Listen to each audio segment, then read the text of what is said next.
It's Friday evening. Your phone lights up with messages. Group chat buzzing about weekend plans. Someone's throwing a party. There's brunch on Sunday, a hiking trip, a bar crawl. And you feel this strange weight in your chest. Not excitement, not anticipation, something closer to exhaustion. And then, almost guiltily, you decline. You say you're busy or tired, or maybe you just don't respond at all. Because what you really want, what your entire being is craving, is to be alone. To wake up Saturday morning with no agenda, no obligations, no one expecting anything from you. Just you, your space, and silence. And here's the thing. Society tells you this is weird, that weekends are for socializing, for being out there, living your best life, capturing moments for Instagram, proving you're fun and connected and normal. So when you choose solitude instead, you start to wonder, am I antisocial? Am I depressed? Am I missing out on something everyone else seems to get? Let me show you why the answer is probably no, and why your brain might actually be wired in a way that makes alone time not just a preference, but a psychological necessity. There's this concept in psychology called social energy, and it works a lot like your phone battery. Every interaction, every conversation, every smile you give a coworker, every small talk exchange at the coffee shop, it drains a little bit of charge. For some people, social interaction actually recharges them. These are your classic extroverts. They get energy from being around others. Their battery fills up at parties, in crowds, through connection. But for others, and you might be one of them, it's the complete opposite. Socializing depletes you. It doesn't matter if you enjoy it in the moment. It doesn't matter if you love your friends. The act itself costs energy. And the only way to recharge? Solitude. This isn't introversion in the way pop psychology likes to frame it, like some cute personality quirk where you prefer books over parties. It's deeper than that. It's about how your nervous system processes stimulation. Research in neuroscience has shown that people who prefer solitude often have higher baseline levels of cortical arousal.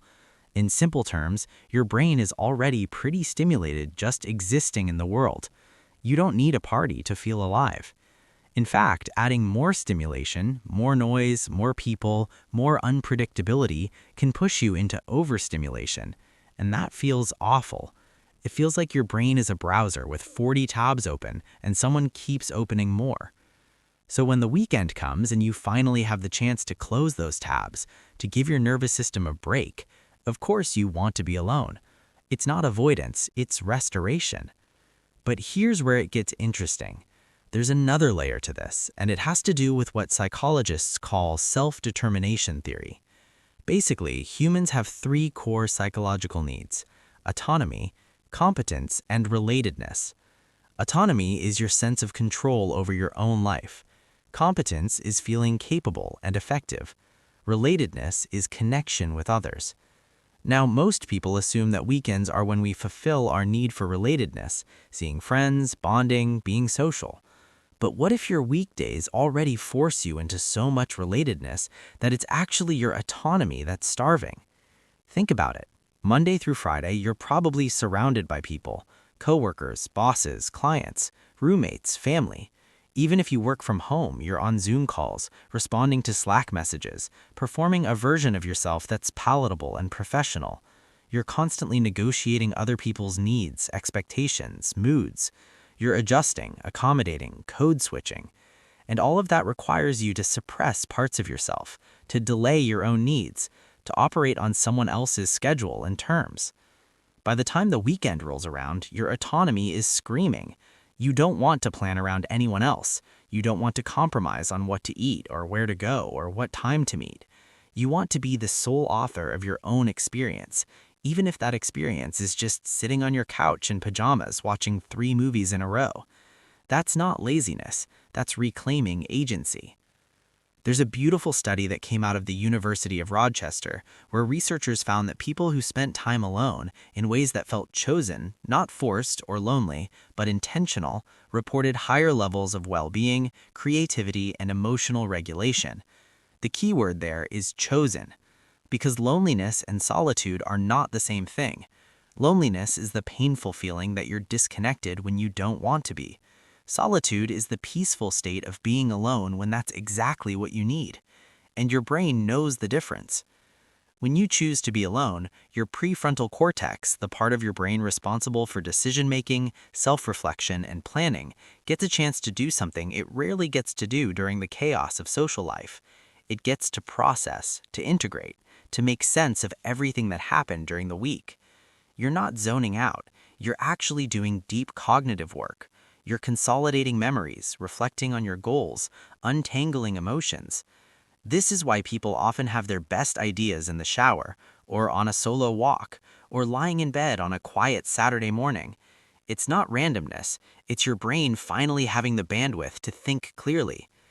And let's talk about creativity for a second, because there's this myth that creativity happens in collaboration, in brainstorming sessions, and bouncing ideas off other people. And sure, sometimes it does. But some of the most profound creative breakthroughs happen in solitude. Philosopher Blaise Pascal once said, "All of humanity's problems stem from man's inability to sit quietly in a room alone." He wasn't being dramatic, he was pointing to something real. That constant external stimulation keeps us from ever going inward. And it's inward that the interesting stuff lives. Your thoughts, your questions, your weird ideas that don't make sense to anyone else yet. When you're alone, you're not performing, you're not curating, you're just being. And that's where authenticity and creativity flourish. Now, I know what some of you might be thinking, but what if I'm using alone time to avoid things? What if I'm actually just scared of social interaction? And that's a fair question.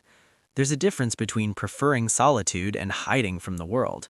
If your alone time feels peaceful, restorative, and chosen, you're probably fine. If it feels heavy, anxious, and compulsory, like you're afraid to go out or convinced no one likes you, that might be worth exploring with a therapist. But here's the thing. Most people who genuinely prefer being alone on weekends aren't avoiding connection. They're actually protecting their capacity for it. Because when you're constantly drained, when you never recharge, your relationships suffer. You become irritable, resentful, checked out. You can't give to others when your tank is empty. So by taking time alone, you're not being selfish, you're being sustainable. There's also something cultural at play here. Western societies, especially American culture, glorify extroversion. The person who's always out, always busy, always surrounded by people. That's the ideal. But in many other cultures, solitude is respected.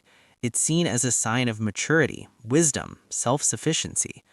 In Japan, there's a concept called hitori jikan, which literally means alone time, and it's considered essential for mental health. In Scandinavian countries, solo activities like long walks in nature or quiet evenings at home are normalized, even celebrated. The idea that you need to be constantly social to be happy is not a universal truth. It's a cultural script, and you're allowed to rewrite it. So if you're someone who prefers being alone on weekends, I want you to hear this. You're not broken. You're not weird. You're not missing out. You're honoring a deep, legitimate need that your brain has. You're giving yourself the space to recharge, to think, to create, to just exist without performance. And in a world that's louder and more demanding than ever, that's not just okay, it's kind of radical. Maybe the real question isn't why you prefer being alone. Maybe it's why we ever believed that constant socializing was the only way to live a full life. Because fullness doesn't come from how many people you're around. It comes from how aligned you are with your own needs, your own rhythms, your own truth. So this weekend, if you find yourself declining plans and sinking into your couch with a book or a show, or just your thoughts, don't feel guilty. Feel grateful. Grateful that you know yourself well enough to honor what you need. And if anyone asks why you're not out there living it up, just smile and say, I am, just in my own way. If this resonated with you, drop a comment and let me know how you spend your alone time. And if you want more videos exploring the psychology behind the way we live, subscribe, because understanding yourself, that's the best weekend plan there is.